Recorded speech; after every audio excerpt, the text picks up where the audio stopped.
महाराज जी, आजकल चौके के संबंध में ऐसा देखने में आया है कि यदि किसी कारण से जैसे एक आधी चौका कोई ज़्यादा हो, 5 मुनिराज हैं 6 चौके लग गए, या कोई मुनिराज उपवास कर लिया आज, एक आधी किसी चौका खाली रह गया, तो श्रावक को बड़ा विकल्प हो जाता है और मतलब ज़्यादा ही कुछ आजकल देखने में आ रहा है, ऐसा विकल्प हो जाता है।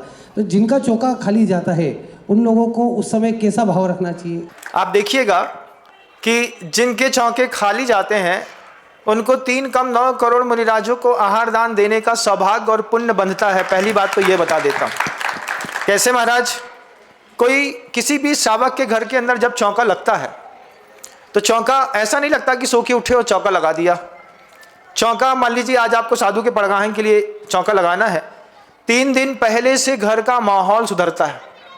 जूते चप्पल के स्थान बाहर जाते हैं, गाड़ियां किनारे खड़ी होना शुरू हो जाती हैं, सोफा सेट हटाना पड़ता है, खिड़की दरवाजे साफ कर देते हैं, ऊपर का जाला निकाल देते हैं, नया पाटा ले आते हैं। उसके बाद भैया महाराज के लिए मूंग की दाल खरीद के लाना है, काजू लगाना है, मखाना लाना है, पपीता लाना है। 3-4 दिन पहले से साधु के आहार के लिए माहौल बनता है। और जब चौके लगने का माहौल घर में बनता है तो घर का पूरा वातावरण बदल जाता है।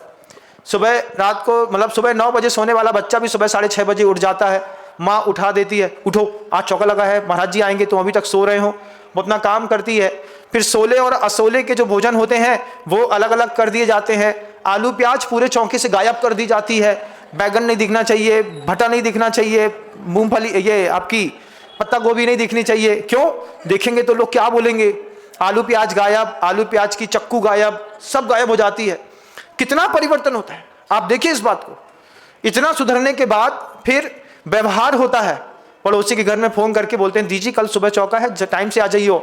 फिर कुएं का पानी लाना, उसको छानना, प्रासुक करना, 5 महिलाओं का घर के अंदर आना, शुद्धि पूर्वक भोजन बनाना, शोधना, एक एक चीज को अच्छे से पोंछना, उपयोग की कितनी पवित्रता, उच्चतम।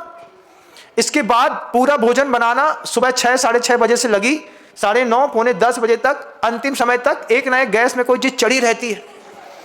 खट्टे से बंद करके आ गए, उसके बाद पूरी व्यवस्था, साधु की द्रव लगाना, पाटा लगाना, पानी गर्म करना, क्या माहौल हो गया घर का। अंदर को देखो तो जैसे एक नई सृष्टि की रचना कर रहे।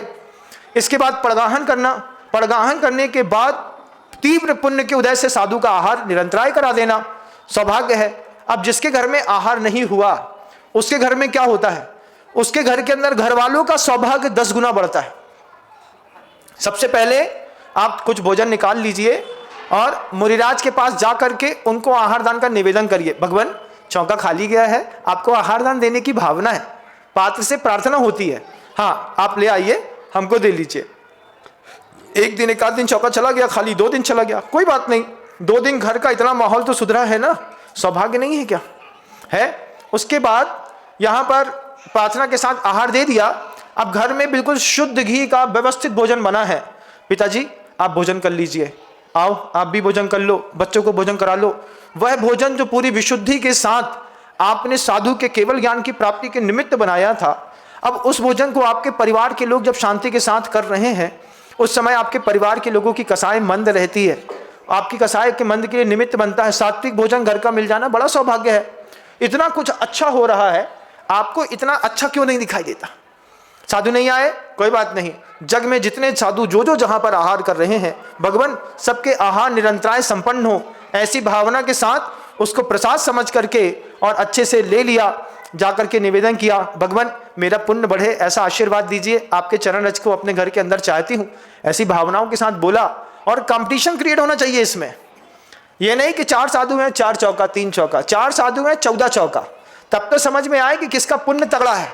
जब तक रोड में एक साथ 10, 12, 14 घोड़े दौड़ेंगे नहीं, तब तक पता कैसे चलेगा। और खबरदार संकल्प कर लो कि जब तक चारों साधु के आहार नहीं हो जाएंगे तब तक चौका बंद नहीं करेंगे। कंपटीशन में उतरो, उतने दिन तक साधु आए या ना आए, घर का, परिवार का, मोहल्ले का माहौल सुधरता है। यह माहौल ही आपको मोक्ष तक ले जाने में निमित्त बनता है।